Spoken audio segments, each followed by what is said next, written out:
Today is the centenary of the Battle of Flers-Courcelette. 100 years ago, tanks went into action for the very first time, heralding a whole new chapter in military history.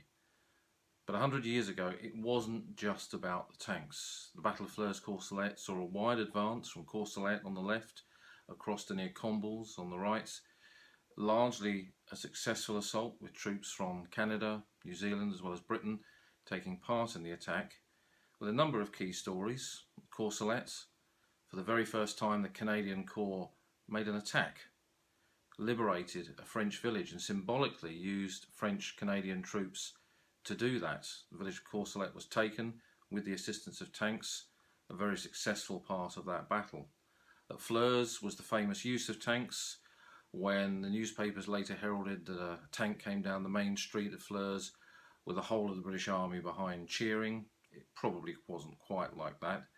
And then over on the right, the men in the 56th London Division, the London Territorials, had fought at Gommecourt at the beginning of the battle in a less than successful action, took part in an assault on Bois de Bouleau, Bois de Loise, or Bully and Lousy Woods as they called it, and captured that ground in the approach to Combles, which they would finally take 10 days later.